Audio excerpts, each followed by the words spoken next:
So, the infinite storyteller. I have lost count of how many stories I've told. I was trying to work it out last night, and the best I could get to was that in 25 years, I think I've told 20,000 different stories. And I don't feel like I've even scratched the surface. Now, we're told that everyone has a story in them, and I think that's very true. And what I have found is a very lucky thing. I've found a way of telling story after story after story after story, and never running out. So if this interests you, then I'm going to tell you a few things that can help you also become an infinite storyteller. Now, you might be sitting there thinking, why? Why should I bother? I don't want to be a journalist, I don't want to be a writer, I don't want to work in the media. Why should I bother? And the answer to that is that story is hardwired into us. Story is the best way that we've evolved as a species to retain and transmit information. So, if you were to give me a string of facts, 5 minutes later, I'd probably remember 2 or 3 of them. If you weave those facts into a story that hooks my attention, not only am I more likely to remember those facts, but I'm probably going to tell someone else too. So they're transmitted too, retained and transmitted. And that's really important. So whatever you do, whatever you work in, whatever you're passionate about, you need to be able to tell stories, because you need to spread those ideas. You need people to remember, and story will help you do it. So I'm going to offer you 3 bits of advice on things you should know, and 3 bits of advice on things you can try to do if you want to become an infinite storyteller. And these are bits of advice I wish somebody had given me 25 years ago, so I'm going to share them with you. Now, you might be thinking, well, come on, tell us a story. What's the best story you can tell us about your time in the media, as time as a writer?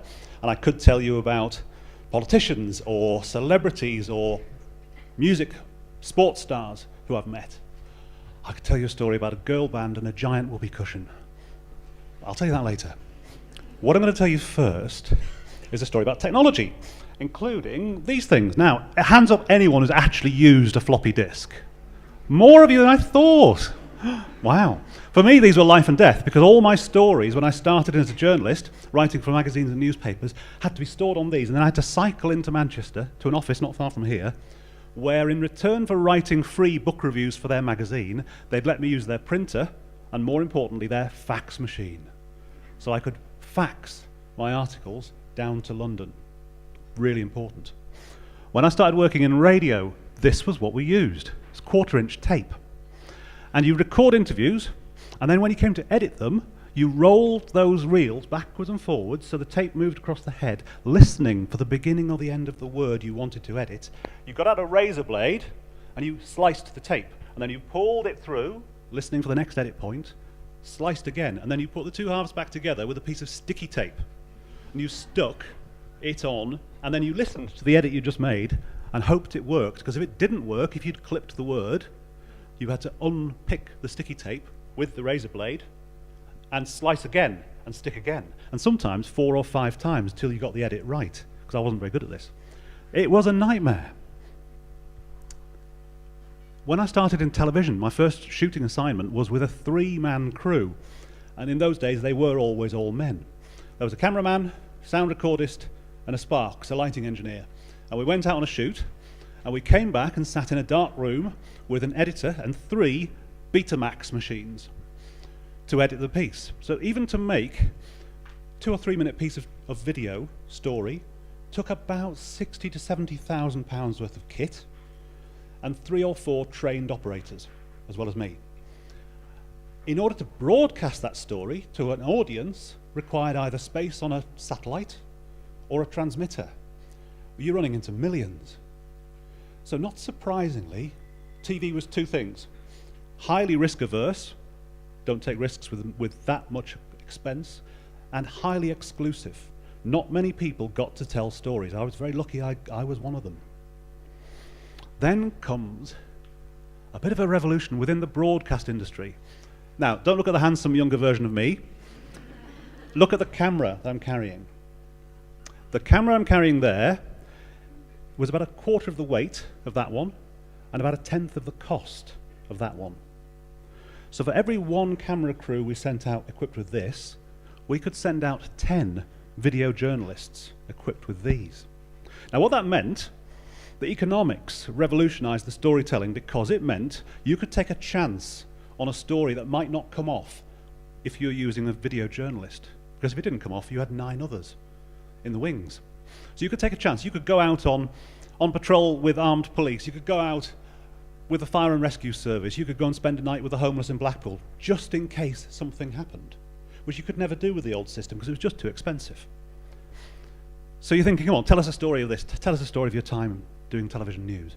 And I could tell you about, learning how to dodge petrol bombs from the Metropolitan Police. The answer is you walk through the flames, don't run away from them. I could tell you about the time I stood about this far away, the guy over there, about that far away from a serial killer, and I watched his face and I watched him shrug as he was sent to prison for life. But I'm not going to tell you those stories. I'm going to tell you a story about technology still, because along then comes this is a revolution within the media industry, but the revolutions keep coming, and now they are mainstream, because the revolution has happened to all of you. Because in your pocket or in your hand right now, you have a powerful multimedia storytelling device. You don't need to own a media company to make media. You don't need to work for a media company to make media. All you need is a smartphone, broadband, and a YouTube account. And you can tell stories that will reach millions, billions of people. So, something very interesting has happened with this revolution. New kinds of storytellers have emerged. In the online space, you have very good journalism, very good program making, very good traditional storytelling. You also have the rise of the bloggers and the vloggers and the Instagram kings and queens of the selfie. You have this generation of people who are making great content without ever setting foot in a TV studio, without ever dealing with a media company. I think it's fascinating, I think it's brilliant, but I know it's not for me. I was at a conference last year where I was listening to some rising star vloggers talking about the way they work. They were talking to people like me from the television business about the way they work, and they were describing this process where they would make a film and post the film and then cross-promote it from lots of different platforms and then respond to comments, and then they would go out and look for trends, and then they'd work out their take on the trend. Then they'd make another film and they'd post the film and respond to comments. Oh gosh, and it was on and on and on like this, day in, day out. And it sounded to me like the hamster wheel from hell. And it wasn't because it was busy, because I like being busy. And it wasn't because it was interactive, because I like an interaction with an audience. It was because it would have been all about me if I was doing it. My opinions, my sense of humor, my sense of fun, my take on the world, my views. And I just don't think I've got enough interesting stuff to say about me. So it's not for me. I couldn't do it for a year, let alone 5 years, let alone 25 years. So that is not what I mean by infinite storytelling. Because I think we only have so much to say about ourselves unless you're really self-obsessed. We only have so much to say about ourselves. And once you realize that, it takes a bit of pressure off. You don't have to be the most fascinating person in the room to tell stories, if you know this. You can tell stories about other people. And if you tell stories about other people, you will never run out of things to say. That's the trick of being an infinite storyteller, is tell stories about other people. Other people's stories are the way to get to tell stories again and again and again and to never run out. So, I promised you 3 things you need to know if you'd like to become an infinite storyteller. So, the infinite storyteller knows. Number 1, it's not about you. It's about other people. Other people are the hero of your story, not you.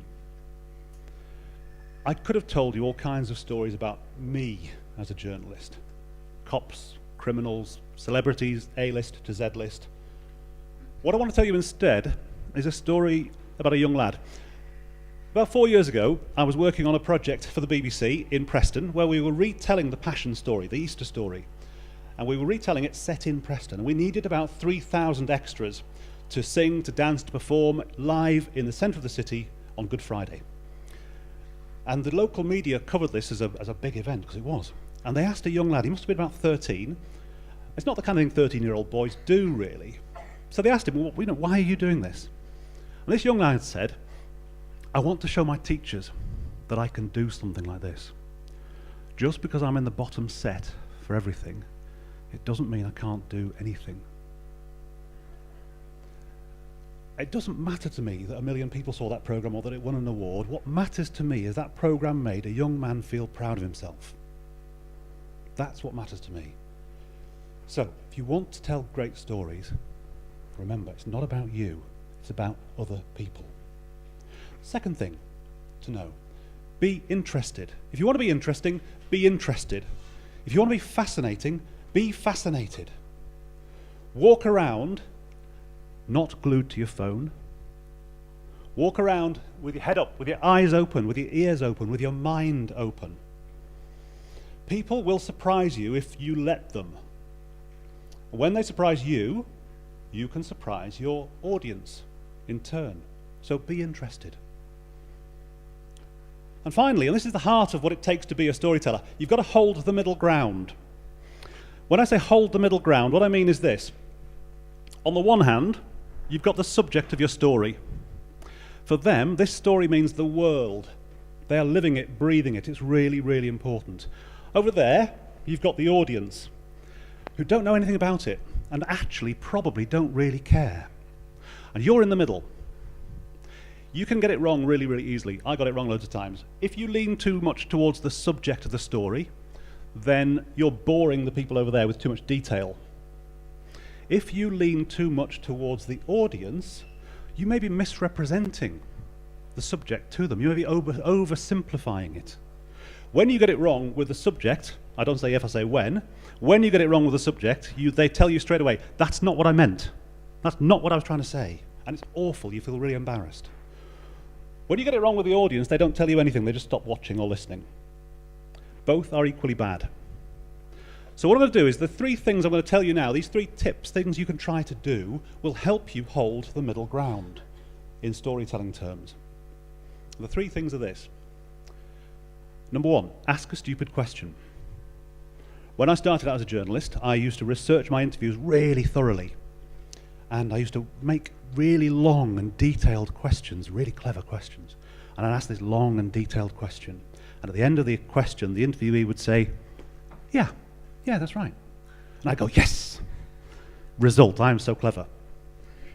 What had happened then, I'd listened back to the interview on the tape to write it up. And of course, I didn't have any sound bites. I was doing all the talking, and they were going, yeah, that's right. I had no sound bites. I had no decent material to work with. So I realized that a stupid question works better. And by a stupid question, I mean something like, I'm sorry, I don't really understand. Could you explain that again? Or, simple, I don't get it. Now, you don't do this because you don't want to feel stupid, but actually, imagine how much harder the interviewee has to work to make it clear to someone who he or she thinks is a bit stupid, i.e. you. You're not being stupid. You are there representing the audience who know nothing about this subject. So ask a stupid question rather than asking a clever one. Second thing, your side of the story. Okay, every journalist, young journalists particularly, dread the death knock, which is where you have to approach someone whose relative has died in newsworthy circumstances and ask them for an interview. And this is something you can do in any such difficult circumstance. If people are in this horrible situation, they are trying to make sense of it. So too are the people around them, so too are the media and social media, trying to make sense of it. And often no one listens to them. So you can say, in all honesty, this is your chance to tell your side of the story. And it's true, because you're representing the subject faithfully to the audience. And finally, if you find yourself in a situation where you're really struggling to ask, you've got to ask a difficult question.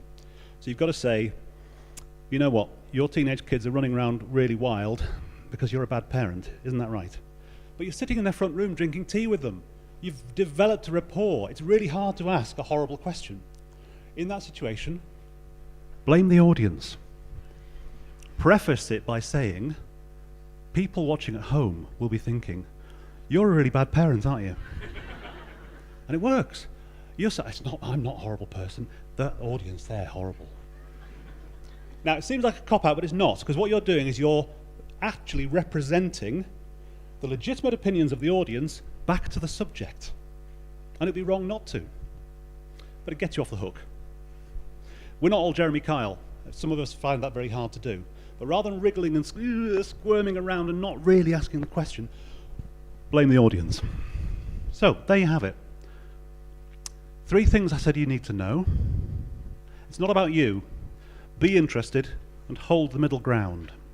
And 3 things you can try to do to hold that middle ground. 1, ask a stupid question. 2, offer people your chance to tell your side of the story. And 3rd, when you're in trouble with a tricky question, blame the audience. Now, if you are interested in being a storyteller who never runs out of things to say, then I say to you now, take that device in your pocket, make use of that technology, make use of your natural curiosity, and try these things here, and give it a try, because everyone has got a story in them. And if you use technology, curiosity, and this bit of advice, they'll tell it to you, and you can tell it to other people, and you will never, ever run out of things to say and stories to tell. You can be an infinite storyteller. Thank you very much.